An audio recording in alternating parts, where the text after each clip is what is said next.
आज का टॉपिक है question 5th from exercise 2.2। Question is let A equal to 1 2 3 4 6, let R B the relation on A defined by R equal to ordered pair A B such that A and B both belongs to A, B is exactly divisible by A. First part है right R in roster form, second find the domain of R and third is find the range of R. Students यहाँ ध्यान से देखिए, relation क्या है। Relation B R B the relation on A means R एक relation है from A to A. अगर एक सेट दिया गया है मतलब ए का रिलेशन ए से है,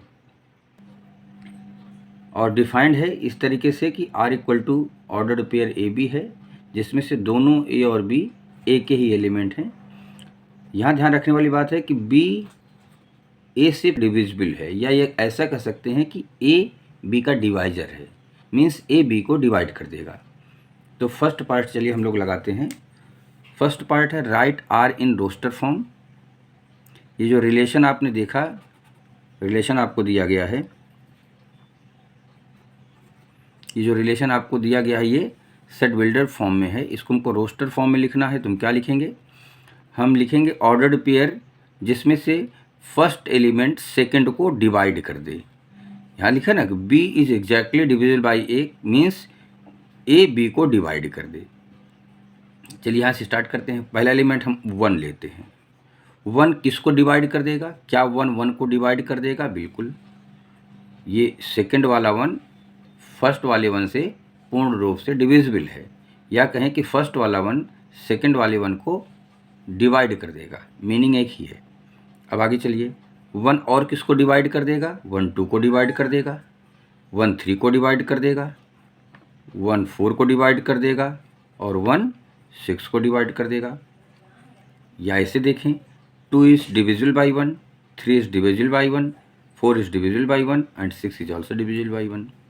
ये ना B is exactly divisible by A, ऐसे भी समझ सकते हैं। दूसरा सेकंड नंबर 2 उठाते हैं। 2 से डिविजिबल है, 2 और किसको डिवाइड कर लेगा? 2 4 को डिवाइड कर देगा, और तो किसी को नहीं कर पाएगा इनमें से और किसी नंबर को। चलिए इसके बाद क्या करेंगे? 3 ले लेते हैं। 3 को डिवाइड कर देगा, और 3 6 को डिवाइड कर देगा। देन 4 आ जाएगा। 4 किसको डिवाइड कर देगा? 4 को डिवाइड कर देगा। देन और किसी को नहीं कर पाएगा 4, इनमें से किसी नंबर को 4 डिवाइड नहीं कर पाएगा।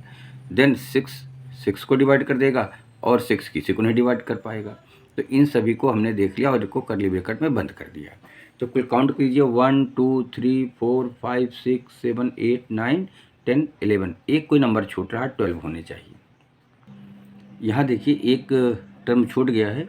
जब हमने यहाँ से 2 से लिया था, 2 को डिवाइड कर देगा, 2 4 को डिवाइड कर देगा, और 2 6 को भी डिवाइड कर देगा। तो यहाँ पर अगर हम एक और नंबर लिख लिए होते उसी क्रम में तो हमारा पूरा हो जाता। दैट इज़ 2 4 छूट गया था, सॉरी 2 6 2 को डिवाइड कर देगा, 2 4 को डिवाइड कर देगा, और 2 6 को डिवाइड कर देगा। देन 3 3 को, 3 6 को, और 4 4 को, 6 6 को। इस तरीके से हमारा पूरा 12 ऑर्डर्ड पेयर आ जाएंगे।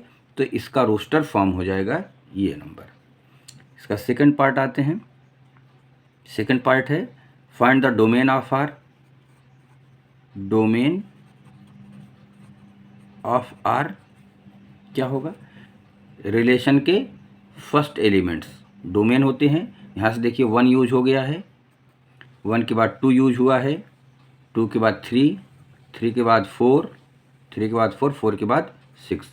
और रेंज में आ जाइए, थर्ड क्या है इसका? रेंज है। रेंज क्या होगा? Range of R. रिलेशन का रेंज क्या होगा? रिलेशन का रेंज क्या होगा? रिलेशन का रेंज होगा सेकंड एलिमेंट्स, रिलेशन के सेकंड एलिमेंट्स। देखिए 1 यहाँ से यूज हो गया, 2 3 4 और 6 सेम एलिमेंट आएंगे, 1 2 3 4 और 6। तो इस तरीके से ये क्वेश्चन कंप्लीट हुआ।